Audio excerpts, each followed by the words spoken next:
महाराष्ट्र में महाअघाड़ी सरकार गिरने के बाद अब कांग्रेस के लिए संकट झारखंड में पैदा हो सकती है।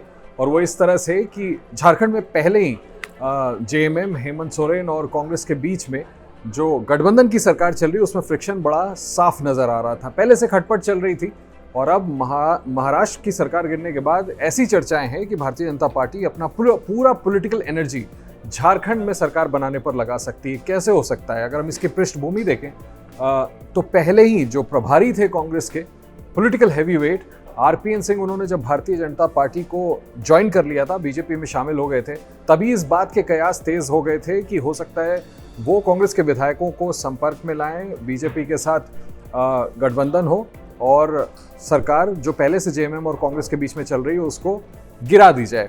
इसके बाद इन चर्चाओं पर कुछ दिन के लिए विराम लग गया था, लेकिन एक बार फिर से ये दोबारा से पेस पकड़ चुका है। झारखंड मुक्ति मोर्चा के लीडर और झारखंड के मुख्यमंत्री हेमंत सोरेन पर अवैध आवंटन को लेकर के एक चुनाव आयोग में भी तलवार अलग से लटकी हुई है। चुनाव आयोग के सामने उनको अपीयर होना था। फिलहाल उन्होंने अपने वकील को भेजा है, लेकिन उसको लेकर के बहुत बड़ा सवाल उनकी उम्मीदवारी पर है। ऐसे में राज्यसभा चुनाव को लेकर के भी जो जेएमएम और कांग्रेस के बीच में हमने टकराव देखा, ये बड़ी गौर करने की बात है कि जब कांग्रेस को इस बात की उम्मीद थी कि इस बार की राज्यसभा की दावेदारी उस स्टेट से झारखंड मुक्ति मोर्चा उनको दे सकती है, तब कांग्रेस को जेएमएम ने राज्यसभा की वो सीट नहीं दी, अपने ही उम्मीदवार को वहां पर उतारा। ये एक बहुत बड़ा फ्रिक्शन का वजह बना था।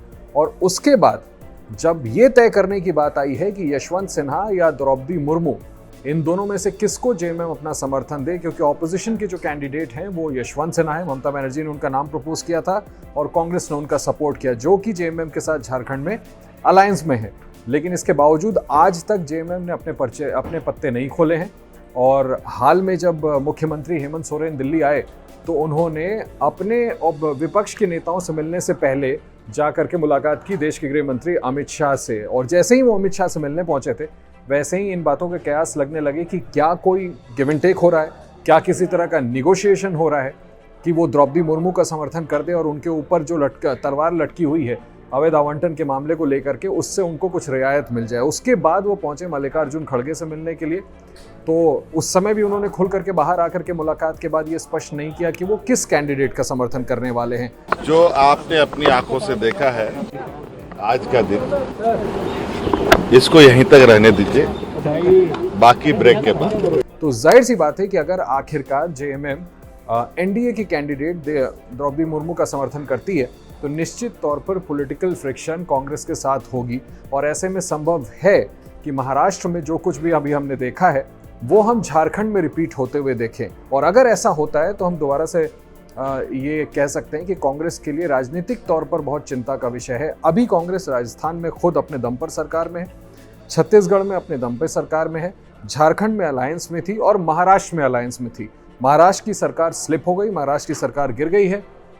अगले विधानसभा चुनाव में ऐसा माना जा रहा है कि राजस्थान में बहुत ज़्यादा चुनौतीपूर्ण राजनीतिक माहौल होगा। संभव है कि बीजेपी वहां पर वापसी करे।